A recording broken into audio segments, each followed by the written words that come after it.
Culture by simply counting the number of cell under the microscope. यानी कि unicellular में हम ग्रोथ देख सकते हैं। विट्रो, विट्रो का मीनिंग क्या है? बाहर, बाहर देख सकते हैं। कैसे?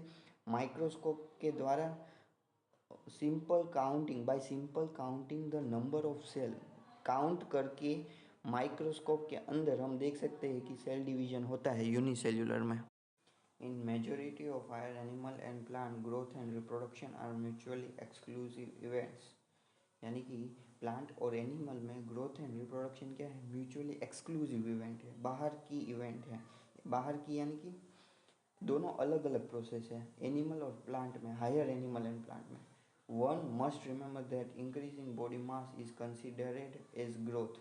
यानी कि अंदर से जो मास इंक्रीज हो रहा है, इंक्रीज इन मास, मास में इंक्रीज हो रहा है, उसे क्या कहते हैं? Growth. Non living object also grow if we take increasing body mass as a criteria for growth. यानी कि नॉन लिविंग ऑब्जेक्ट भी ग्रो कर सकता है अगर हम इंक्रीज इन बॉडी मास, बाहर से अगर इंक्रीज इन बॉडी मास को कंसिडर करें तो नॉन लिविंग ऑब्जेक्ट भी ग्रो कर सकता है। बाद में mountain boulders and sand malls do grow. यानी कि माउंटेन सैंड मॉल्स भी ग्रो कर सकते हैं। यानी कि बाहर से जो मिट्टी लगेगी उससे माउंटेन ग्रो होगा, पर ये डिफाइनिंग फीचर नहीं है। However, this kind of growth exhibited by non-living object is by accumulation of material on the surface।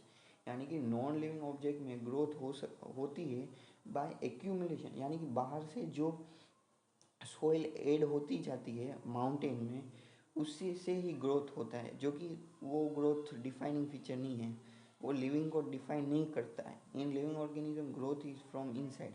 यानी कि लिविंग ऑर्गेनिज्म में ग्रोथ अंदर से होता है और नॉन लिविंग में ग्रोथ बाहर से होता है। इसलिए growth therefore can not be taken as a defining property of living organism. इसीलिए ग्रोथ को डिफाइनिंग फीचर हम नहीं कह सकते। Condition under which it can be observe in all living organism have to be explain and then we understand that it is a characteristic of living system. यानी कि growth defining feature नहीं है, लेकिन characteristic feature है।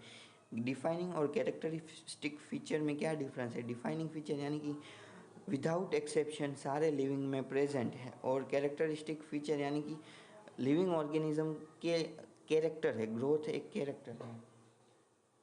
A dead organism does not grow. Dead organism growth नहीं होती है, dead organism में ग्रोथ नहीं होती है।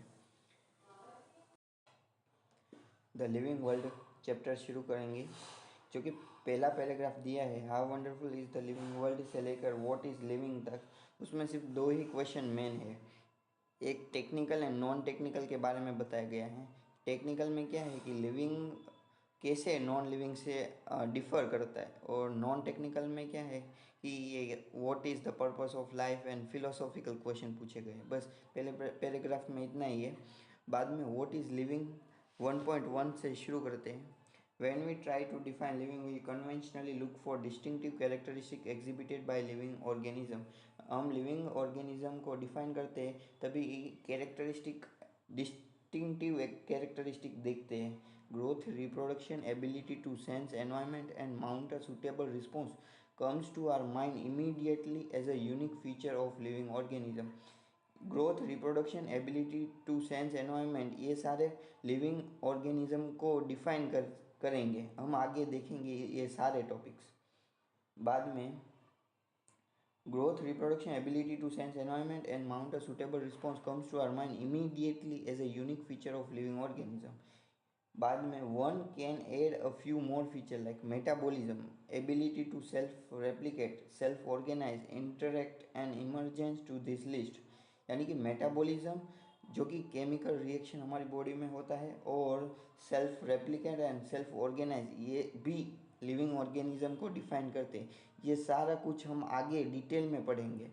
बाद में all living organism grow, growth के बारे में अब हम स्टडी करेंगे। ऑल लिविंग ऑर्गेनिज्म में ग्रोथ होता है। Increase in mass and increase in number of an individual are twin characteristic of growth. यानी कि इंक्रीज इन मास, मास में इंक्रीज होना और नंबर में इंक्रीज होना इंडिविजुअल में, आर वो ट्विन कैरेक्टर ऑफ ग्रोथ के ट्विन कैरेक्टर है। बाद में multi cellular organism multicellular organism grow by cell division. Unicellular and multicellular दोनों में सेल डिवीजन होता है। In plant this growth by cell division occur continuously throughout their life Spain.